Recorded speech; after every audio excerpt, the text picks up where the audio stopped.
Bonsoir à toutes et à tous, bienvenue dans Millennium se raconte sur E-Radio, le nouveau rendez-vous qui donne la parole aux jeunes bruxelloises et bruxellois qui pensent l'avenir autrement. On danse, on va chacun, chacune, on joue la chance, au retour on brasse les lunes, on rêve, on danse, on va chacun, chacune, on joue la chance, au retour on brasse les lunes, on rêve, on danse, on va chacun, chacune, on joue la chance, au retour on brasse les lunes.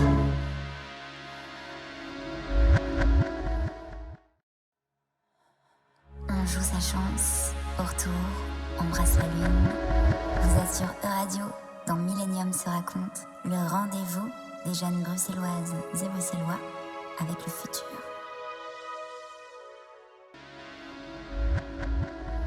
Comment le rêvons-nous, ce futur ? Je suis Romy Trajman et chaque mois, avec Millennium se raconte, je tends le micro à deux jeunes bruxelloises et bruxellois qui s'interrogent sur l'avenir et agitent nos pensées. Bien que différents de par leur vécu et leurs intimes, ils portent en eux le rêve commun d'un futur plus humain. Notre émission est consacrée aux grands enjeux de notre époque et pour les réaliser, il nous faut garder de l'énergie, de l'espoir et de l'envie. Aujourd'hui, nous nous intéressons à comment préserver cette énergie dans la période de crise que nous traversons. Ce soir, j'ai la chance d'avoir à mes côtés deux invités autour de cette table. Olivia Battard, tu es énergéticienne. Après des études de droit et un parcours d'avocate, tu décides de changer de cap. On te révèle un don dans les mains. Tu te spécialises en énergie holistique. Aujourd'hui, tu accompagnes les gens pour les aider à retrouver leur équilibre énergétique, se reconnecter à eux-mêmes et retrouver leur harmonie. Sarah Alphin, tu es diplômée de Solvay en tant qu'ingénieure de gestion. Tu t'y spécialises en finance, mais tu travailleras pourtant en marketing et stratégie de marque auprès de grandes marques, L'Oréal, Burberry Parfum, Mythique. Tu réalises un court-métrage, tu es l'assistante de Danny Boone, tu fais des missions de conseil dans le secteur audiovisuel, et puis clac, tu te lances dans une autre voie, l'écriture, éveillée. Tu t'évertues à fournir une analyse de la société que l'on pourrait qualifier d'holistique et que tu partages à travers des chroniques télé, radio et papier dans des grands médias traditionnels. Bienvenue à toutes les deux et merci à toi d'être ici. Merci Romy. Toutes les deux, Sarah, Olivia, vous partagez une volonté de changement à travers un nouveau paradigme, une vision holistique de la société. Et ça, c'est très intéressant car notre jeunesse s'éveille écologiquement, politiquement, mais aussi philosophiquement et énergétiquement. Donc, toi, Olivia, comment tu es passée d'avocate à énergéticienne ? Parce qu'avocate, ça semble être un peu un métier de rêve, d'engagement. On se dit, oh là là, après toutes ces années, voilà, tu es enfin avocate. Et puis, tu te lances plutôt tu changes de cap et tu te lances dans l'énergie. Pourquoi ce changement ? Ça a été un long processus, en fait. En parallèle de mon métier d'avocate, et puis j'ai travaillé comme juriste aussi, j'ai toujours fait des formations, des soins en énergie de mon côté. J'ai passé un nombre incalculable de temps dans des retraites. Donc j'ai toujours été intéressée par ces sujets-là. Et je ne regrette pas, heureusement, parce que maintenant j'accompagne des gens. Je n'aurais pas été prête de commencer à accompagner des gens dans leur développement personnel, spirituel ou énergétique à 22, 23 ans. J'avais besoin, et je continue encore, de me construire et d'avoir aussi suffisamment d'expérience pour accompagner. Oui, exactement. Et puis donc, tout ça, j'ai accumulé pour moi au départ. Et dans mon ancien job de juriste, à un moment, je commençais vraiment à sentir que c'était plus ma place, plus du tout.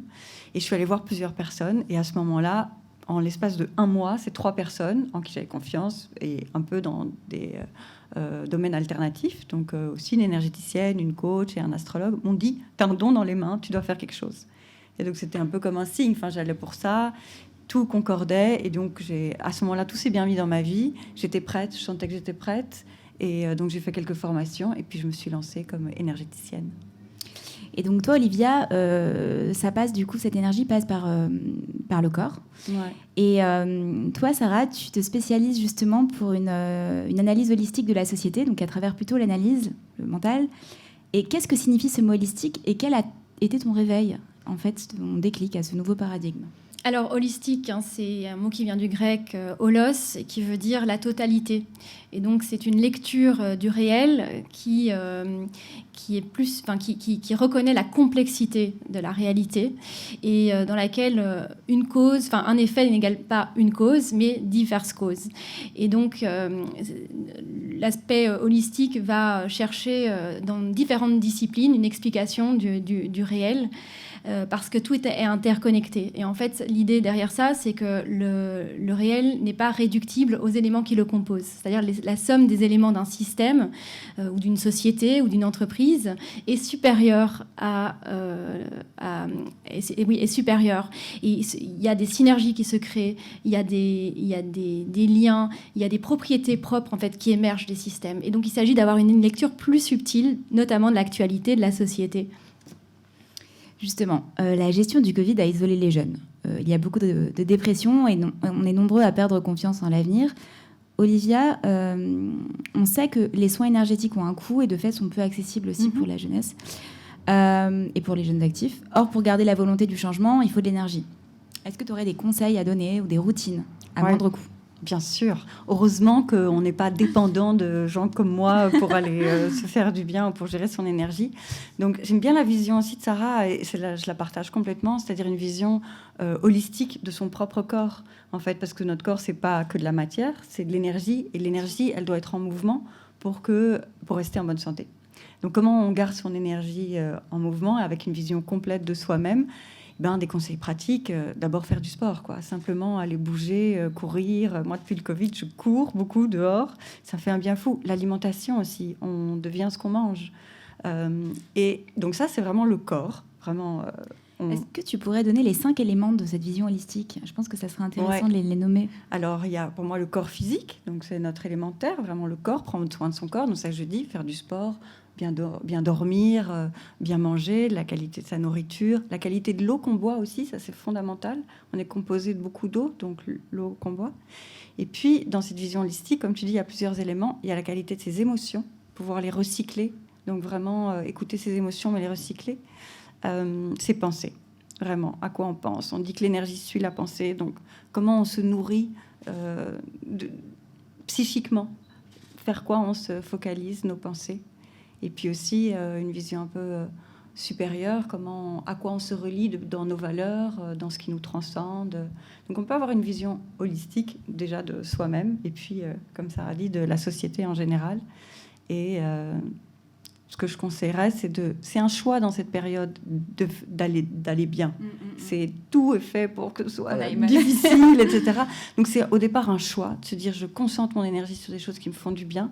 Et puis c'est un entraînement au quotidien, de se nourrir de plein de choses, tant physique que psychiquement. Sarah, j'ai l'impression que la politique a tendance à assimiler le concept holistique à un truc de femme, de nana.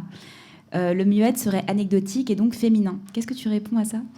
J'ai l'impression que le politique, au-delà d'une quelconque intentionnalité, n'a pas conscience en fait de la complexité du réel et n'est pas formé tout simplement à ce que la philosophie, par exemple, ou les sciences humaines, les sciences comportementales, la psychologie sociale, toutes ces sciences dites douces pourraient leur apporter. Et moi, j'ai trouvé ça très criant, en l'occurrence, dans la gestion de la crise.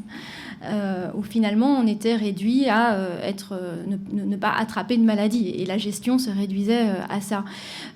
Or, il y a des outils qui, il me semble, ils auraient pu utiliser comme les outils de rhétorique pour générer de l'adhésion plutôt que chaque fois avoir recours à la menace d'amende ou de règles qui doivent être respectées avec contrôle, etc. Donc je pense que les former de manière continue pourrait être une bonne chose. Mais nous tous, toute personne qui constitue la société, on a besoin, je pense, de cette conscience supplémentaire sur notre fonctionnement. Être femme, ce n'est pas une donnée naturelle. C'est le résultat d'une histoire. Il n'y a pas un destin biologique, psychologique qui définisse la femme en tant que telle. C'est une histoire qu'il a faite, d'abord l'histoire de la civilisation, qui aboutit à son statut actuel, et d'autre part, pour chaque femme particulière, c'est l'histoire de sa vie. En particulier, c'est l'histoire de son enfance, qui la détermine comme femme, qui crée en elle quelque chose qui n'est pas du tout lui donner une essence, qui crée en elle ce qu'on appelait quelquefois l'éternel féminin, la féminité. Le petit bébé féminin est fabriqué pour devenir devenir une femme. Et on montre comment déjà, bien avant que l'enfant ne soit même conscient, on inscrit dans son corps, dans la manière de le faire. C'était Simone de Beauvoir en 1975. Et non, la méthode holistique n'est pas réservée qu'aux femmes, mais bien à tout le monde. Du coup, Sarah, aujourd'hui, avec la gestion du Covid, le débat se polarise. Des familles se clivent, des amitiés se brisent pour des avis divergents. Or, l'altérité est primordiale dans une démocratie, on en est conscient. Comment retrouver son libre arbitre et sa conscience individuelle ? Je pense déjà qu'il faut prendre conscience que l'opinion n'est pas la seule chose qui importe. Qu'on ne peut pas faire changer d'avis quelqu'un sans passer en tout cas par une phase sincère d'écoute profonde. Donc ça peut paraître paradoxal, mais je pense que c'est cette étape aujourd'hui qui manque. Une écoute une écoute vraie en fait de ce qui est dit, de l'argumentaire qu'on nous oppose, mais aussi de ce qui n'est pas dit. Ça va être des éléments comme la peur ou des biais cognitifs qui ressortent en fait dans notre manière de penser, et y répondre peut-être non pas par des injonctions ou des réponses toutes faites, mais par des questions. Parce que j'ai vraiment cette conviction que la question ouvre l'esprit quand la réponse figé le ferme. Et puis, à titre personnel, moi, j'aime beaucoup les paradoxes, parce que justement, en fait, en grec, ça vient du grec paradoxa, ça veut dire paradoxa, contre l'opinion. Le paradoxe va justement permettre de sortir de l'opinion.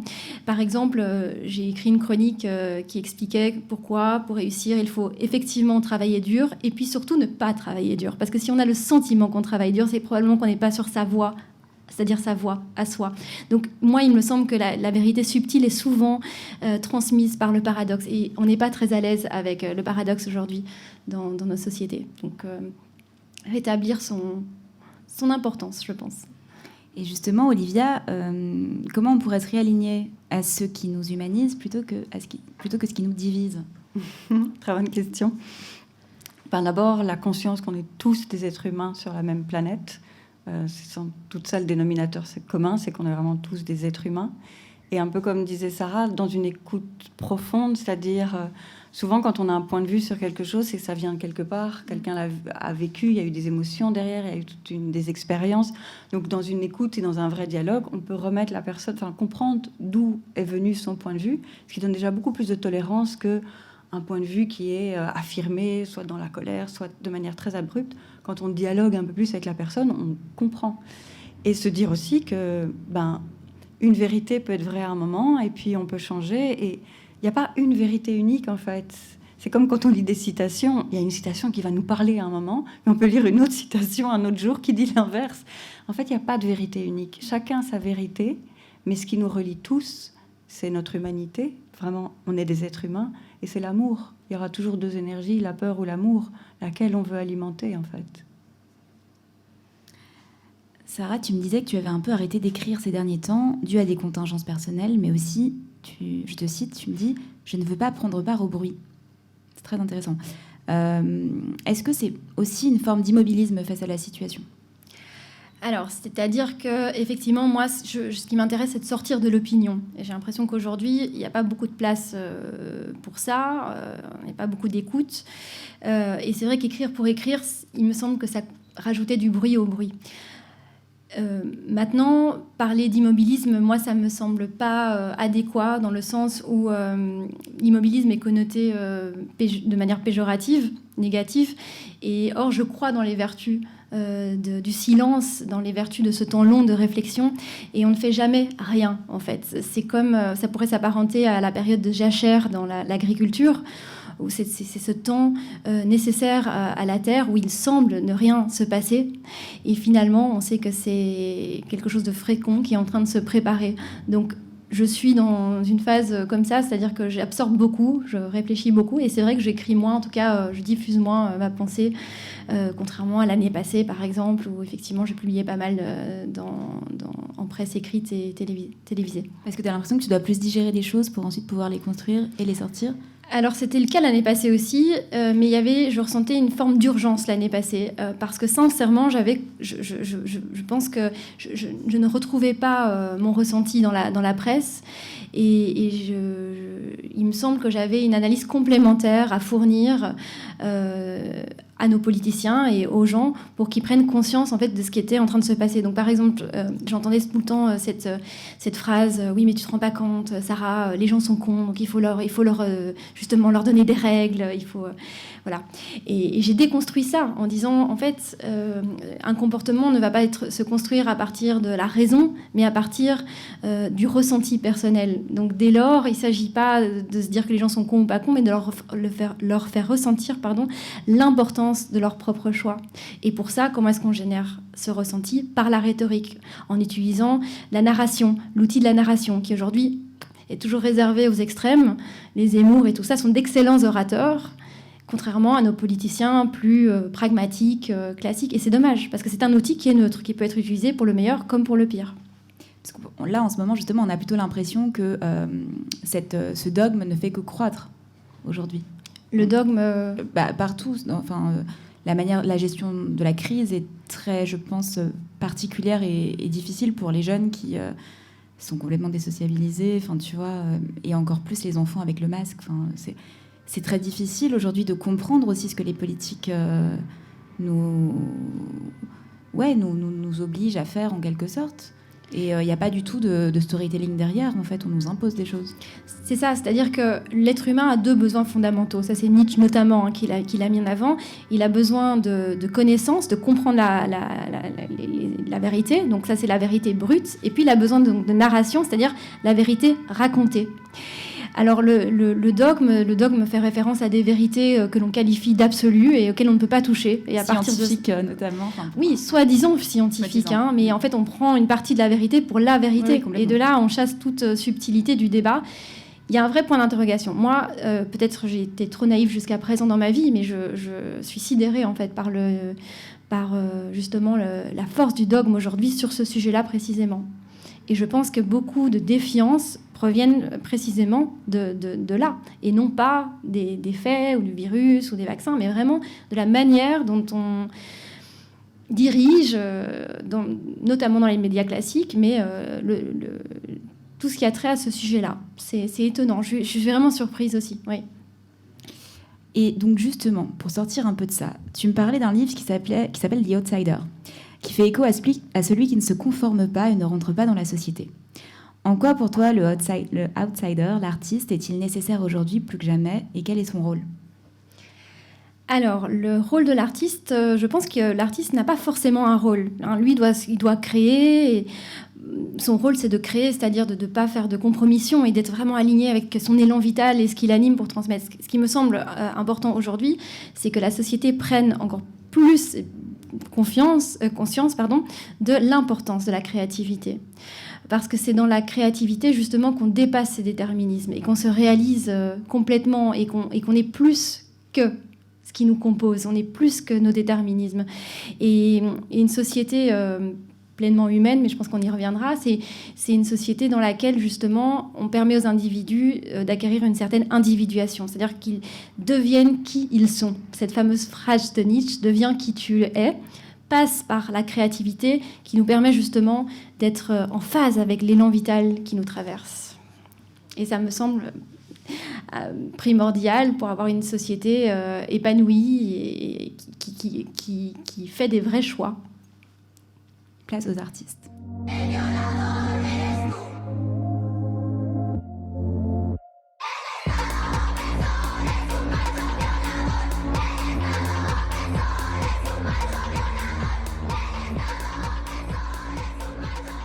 Depuis 2 ans, dû à l'accélération du télétravail, on vit des relations plus virtuelles. On sait que le toucher est important dans le fait de faire société, d'être en lien. Olivia, est-ce que le virtuel, c'est de l'énergie ? Et est-ce qu'on peut faire société en virtuel ? Tout, c'est de l'énergie. Ça, c'est pas moi qui le dis, c'est Einstein. Donc, tout est énergie. Alors, on peut transmettre de l'énergie par le virtuel, mais c'est... Enfin, je veux dire, c'est comme ce qu'on disait tout à l'heure. Il n'y a pas une vérité qui est absolue en disant le virtuel, c'est le poison. Non, pas du tout. On ne pourrait plus vivre sans Internet. C'est une richesse d'informations incroyable. Il y a plein de choses qui peuvent s'apprendre par ça. C'est fabuleux. Ce qui est jamais bon, c'est les extrêmes. De faire que du virtuel. C'est dommage. On perd la qualité des relations en vrai, l'informel, tout ce qui fait les blagues. Donc, Mais ça a permis des chouettes choses aussi pour certaines personnes, d'avoir plus d'équilibre à la maison, de refaire des horaires un peu différents. Je pense que c'est toujours la voie du milieu qui est bon. Les extrêmes sont jamais bons, mais l'équilibre, oui. Un peu de virtuel, un peu de télétravail pour certains à qui ça convient pour améliorer leurs horaires ou réaménager leurs horaires. Et évidemment du lien, évidemment du toucher. On est des êtres de lien, on est des êtres de relation, on a besoin. Donc, à chacun de trouver aussi, dans cette période qui bouscule beaucoup de choses, son alignement, de retrouver ou de réinventer, de créer, rebondir sur la créativité, de se recréer, en fait. Et je pense vraiment qu'il faut retenir ça, c'est l'équilibre qui est bon, en fait. Et comme tout, on n'a pas chacun le même équilibre. C'est au fur et à mesure de nos expériences qu'on apprend quel est notre équilibre à soi, en fait. Dans la continuité de cette digitalisation, on crée des profils plus hybrides. Les jeunes ont pour la plupart différents boulots, que chacun conjugue comme il peut, pour des raisons financières, puis par usage, ça c'est assez banalisé. Sarah, qu'est-ce que tu penses de cette hybridation ? Alors, je pense qu'elle va s'accentuer. Ça, c'est mon ressenti personnel, mais aussi plusieurs lectures, notamment Yuval Noah Harari, dur à prononcer, dans 21 leçons pour le 21e siècle. Alors là, c'est assez évident que ça va prendre une place prépondérante. Donc, le tout, c'est de s'y préparer, c'est de le faire en conscience, parce que ça peut être une bénédiction ou une malédiction. Alors, évidemment, ça sera vrai dans un système où on sera financièrement rassuré, puisqu'on n'aura pas tout le temps des jobs. Il y aura des moments où on aura justement, comme on en parlait, des périodes de jachère, et d'autres périodes où on aura justement une nouvelle mission, et on changera de mission en mission. Et c'est une bénédiction dans le sens où on pourra aller vers ce qui nous appelle, donc ce qui fait sens pour nous, pour rebondir sur ce que disait Olivia, et donc ça fait référence à la motivation intrinsèque, la motivation qui nous anime, et non plus seulement la motivation extrinsèque, à savoir le salaire ou les promotions, ou ce qu'on connaît classiquement dans les entreprises. Olivia, comment toi tu pourrais conjuguer hybridation et sens, et comment apporter de l'équilibre dans cette hybridation? Parce que c'est vrai que l'hybridation est intéressante, et en même temps, des fois, parce qu'elle est nouvelle peut-être aussi, on ne sait pas vraiment comment la maîtriser, et on a l'impression plus de surfer, zapper, voilà. Comment faire de cette hybridation quelque chose de constructif? Alors moi, je travaille aussi comme coach, et il y a un outil que j'utilise beaucoup en coaching, c'est l'idée d'amener la personne à trouver les verbes qui l'animent. C'est une dame qui s'appelle Sarah Roubateau qui a fait des petites vidéos, on peut trouver ça facilement sur Internet. Et elle interroge, et elle s'adresse en fait d'abord à des jeunes, justement. Et je l'utilise même pour des moins jeunes, moi j'utilise aussi pour des adultes, parce que ça convient très bien. Et l'idée, c'est donc de se poser les questions de quels sont les verbes qui nous animent. Il y en a, ça va être communiquer, il y en a, c'est bâtir, il y en a, c'est soigner, il y en a, c'est accompagner, il y en a, c'est guérir. Et donc, il y a des verbes comme ça qui nous sont propres à chacun. Et du coup, on peut avoir plusieurs activités hybrides, mais il y a toujours un fil conducteur dans ces verbes. Par exemple, moi, je suis dans l'accompagnement, donc j'aide des gens, mais avec plusieurs outils, comme coach, comme astrologue, comme énergéticienne. Mais il y a toujours l'idée d'apporter une structure à quelqu'un. Et je faisais en fait déjà ça comme avocate. Donc je trouve qu'il y a un parcours. Oui, et puis aider à structurer quelque part. Et il y a des verbes comme ça que j'ai... Alors, Sarah Roubateau, elle dit, il y a un verbe, trouvez le verbe de votre vie. Je crois qu'on en a plusieurs. Et en fait, ça donne une espèce de carte ou un lien, un fil conducteur. Et alors, finalement, ça donne du sens dans toutes nos activités. C'est plus un zapping. Ouais. Ça nous construit et ça met dans la matière différentes activités qui sont liées par des verbes, en fait. C'est génial. Une autre façon de voir, en fait. C'est plus une vocation, un métier, c'est des activités qui nous mettent en mouvement et qui nous animent, qui ont du sens pour nous, quoi. Sarah, comment la vision holistique pourrait humaniser notre société ? Alors, déjà, dans une vision holistique, on a conscience que nous sommes des êtres multidimensionnels. Donc, une vision holistique, ça va permettre de penser la complexité et donc de ne plus se laisser réduire systématiquement à un état d'objet avec des propriétés fixes et déterminées. Cette vision, la vision holistique fait appel au fait justement qu'on est tous des êtres uniques, subjectifs, Donc, certes, une partie de nous pourra être, et c'est très bien, expliquée de manière objective, mais nous sommes également des êtres subjectifs, et la subjectivité, donc le ressenti, par exemple, typiquement, est également une manière d'appréhender le réel. Et une manière... alors, la rationalité peut toujours dominer, je pense que c'est important d'ailleurs, mais il ne faut pas jeter le bébé avec l'eau du bain. Il ne faut pas considérer que tout ce qui est d'ordre subjectif n'a aucune valeur. Je pense que c'est là où on se coupe de notre humanité, et c'est ça qu'il faut reconquérir aujourd'hui. C'est-à-dire que quand on regarde un petit peu l'histoire, on a eu toutes les croyances obscures qui ont dominé le Moyen-Âge, et puis après il y a eu les Lumières, l'avènement de la raison, et c'est là où on s'est coupé également, ce qui n'était pas l'objet initial des Lumières, mais on s'est coupé de tout ce qui était de l'ordre de l'intuition, du subjectif, du ressenti. C'est là, je pense, ce qu'on paye aussi aujourd'hui. On a, comme j'ai dit, jeté le bébé avec l'eau du bain. Et une vision donc plus holistique va prendre en compte non seulement les dimensions qu'on peut expliquer objectivement, mais également les dimensions de l'ordre du ressenti. Et toi, Olivia, l'intuition, justement l'instinct, dans quelle mesure ces mots font sens aujourd'hui ? Je rebondis aussi sur ce que Sarah dit, mais c'est fondamental, cette vision holistique des choses, c'est-à-dire on n'est pas qu'un corps, un assemblage d'organes, on est ému par des émotions, par nos pensées, c'est ce qu'on disait en introduction, il y a plusieurs éléments. C'est ça qui nous maintient dans un équilibre harmonieux, et être à l'écoute de son intuition, c'est super important, c'est comme le baromètre intérieur, mais ça demande un certain chemin d'y avoir accès. Parce qu'on a plusieurs voix dans la tête.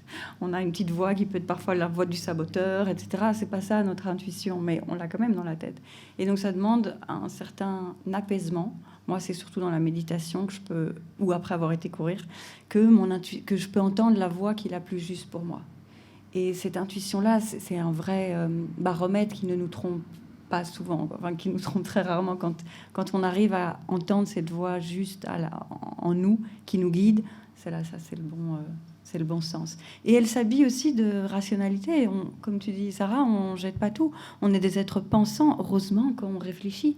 Mais qu'il faut que cette analyse aujourd'hui, et je pense que ça, c'est vraiment l'enjeu des prochaines années, c'est que l'intelligence soit au service du cœur, qu'on utilise tout le génie humain, vraiment la capacité de réflexion, d'analyse, etc., mais au service de quelque chose qui est notre humanité, du cœur, en fait. L'intelligence ne peut plus être... abstraite, ou elle doit être au service de quelque chose qui nous relie, en fait. Bien sûr. Ça. Oui, je partage cette conviction aussi que le vrai changement, le changement juste, est un changement qui naît d'abord à l'intérieur de soi. C'est la grande phrase de Gandhi, sois le changement que tu veux voir dans le monde. Et d'un point de vue énergétique, c'est tout à fait vrai. Et il ne faut jamais perdre confiance en ça, surtout dans des périodes un peu chaotiques qu'on vit ou un peu bousculantes. L'énergie qu'on émet, la vibration qu'on émet, c'est comme si on était tous des postes de radio. Plus on émet une jolie musique, et ça, par contagion positive, du coup, on vibre quelque chose de mieux qui élève tout le monde entier, en fait. Donc, voilà, même si c'est dur à l'extérieur, avoir confiance dans la lumière qu'on peut émettre, l'énergie, la vibration, globalement, c'est toutes des petites lumières qui s'allument et qui créent un monde meilleur. Justement, est-ce que tu aurais des conseils lecture ou films, chacune d'entre vous? Est-ce que vous pourriez nous partager un peu vos lectures ou vos films pour nous éveiller, nous énergiser? Ah ouais, il y en a plein. Tu veux commencer? Alors, au niveau de la pensée systémique, parce qu'on n'est pas très alerte aujourd'hui sur ce type de pensée, je pourrais vous conseiller un livre très accessible. Sarah est venue avec des livres. Oui, sur ce plateau. Autour de cette table, nous les avons. Ils sont tous soulignés à l'intérieur. Génial. Donc Edgar Morin, ce penseur, philosophe vivant, qui a 100 ans, je pense, cette année. Leçon d'un siècle de vie, ça c'est une biographie. Là, il explique vraiment l'intérêt de la pensée holistique. Donc c'est un des rares penseurs holistiques, systémiques. Et il explique exactement ce que ça comprend, ce que ça veut dire. Il explique les limites de la pensée rationaliste classique et en quoi il propose de la compléter. Très intéressant et vraiment accessible. Alors, un autre livre passionnant, Le fleuve qui voulait écrire. Alors là, c'est une vraie proposition. Ça a été écrit par un collectif et mis en récit par Camille de Toledo. Ça consiste à réfléchir à qu'est-ce que pourrait donner notre société si on attribuait une personnalité juridique à des éléments naturels. Donc, par exemple, si un fleuve devenait un sujet et pouvait donc se défendre et apporter donc son point de vue complémentaire, puisqu'un fleuve parle d'une certaine manière, hein, il peut être en crue, il peut déborder, etc. Et donc c'est une vision pour le coup très holistique de la société qui va inclure de la politique, de la science, de l'art. C'est redonner sa place à la nature aussi. Exactement, et c'est notamment dans les intervenants, on trouve Bruno Latour. C'est absolument passionnant, n'est-ce au minimum comme un exercice de pensée. Après, sur le sens, donc on est plus sur la pensée holistique. Moi, mon livre de tous les temps, c'est Une vie bouleversée. Je ne sais pas si tu connais, Olivia. Non. Je te le conseille, de Etty Hillesum. Donc là, on est justement dans des temps très, très obscurs. Ça se passe en 42-43. C'est un journal intime. Et c'est l'histoire d'une jeune femme juive, intellectuelle et mystique, qui en fait s'éveille malgré la période et va trouver la lumière dans l'obscurité. C'est vraiment magnifique. Voilà, magnifique. Ça, ce sera mes 3 conseils. Et Dostoïevski, non ? Oui, Dostoïevski aussi. Moi, j'ai amené celui-là, c'est vrai. Sa biographie par Stefan Zweig, absolument passionnant, parce que tu parlais de l'outsider tout à l'heure. Dostoïevski en étant évidemment un. Et il relate son parcours et vraiment cette spécificité qu'a Dostoïevski de dépasser, de se dépasser constamment, de dépasser les malheurs qui lui tombent dessus, la douleur, de la transcender pour se remettre pleinement dans la vie. C'est passionnant et très, très, très bien écrit. Merci beaucoup. Merci Sarah. Et toi, Olivia, du coup ? Alors, s'il y en avait un... Enfin non, il y en a plein. Moi, les livres, ça a toujours été une formidable capacité d'éveil. Enfin, il y a des livres qui ont vraiment participé à mon évolution. Un, pour bien comprendre l'énergie, c'est La prophétie des Andes de James Redfield. Il y a un film aussi, le film n'est pas terrible, mais il a le mérite d'exister. Et, enfin, cinématographiquement, il n'est pas terrible, mais il a le mérite de montrer en images ce que c'est que l'énergie. Et le livre est vraiment chouette et bien fait. Sinon, tous les livres de Krishnamurti, Se libérer du connu, Le sens du bonheur, cette lumière, la lumière qui est en nous, ça, en termes spirituels, c'est magnifique. Tous les bouquins de Deepak Chopra aussi sont formidables. Et puis, voilà, ça, c'est déjà bien pour commencer. Merci. Est-ce que vous auriez un vœu pour le futur ou une envie, un rêve à faire passer ce soir ? Olivia. Qu'un maximum de petites lumières s'éveillent, s'allument et vibrent. Ce que je disais tout à l'heure, la musique qui est la leur, parce que chacun a une musique et une vibration spécifique, mais que chacun puisse s'aligner, s'éveiller et diffuser une lumière pour que collectivement on crée une réalité meilleure. Je pense que la réalité, on la crée collectivement avec la somme des vibrations individuelles. Et donc, plus on va vibrer haut, mieux la réalité sera dans la matière. Merci. Et toi, Sarah ? Peut-être pour faire écho à ce qui s'est dit aujourd'hui, que la conscience globale de l'importance de faire du lien entre les différentes disciplines se développe. Décloisonner les savoirs. Donc, c'est très bien d'avoir des savoirs experts, mais c'est aussi important de les remettre en lien entre eux et que de plus en plus de personnes puissent justement accéder à des approches multidisciplinaires, puissent justifier de leur importance et les utiliser concrètement pour nous éveiller et nous conduire dans ce monde. Merci beaucoup. Merci à vous deux, Sarah, Olivia, d'avoir apporté ce soir de la lumière et de la conscience vers le futur. C'est précieux. Merci au Festival Millennium et à Géopolis qui produisent l'émission, ainsi qu'au Café L'Ascenseur qui nous accueille si chaleureusement. On se retrouve le mois prochain avec de nouveaux invités, étonnants, éclaireurs, salvateurs. C'était Millennium se raconte. Je vous souhaite à tous une très belle soirée, pleine d'espoir et d'idées.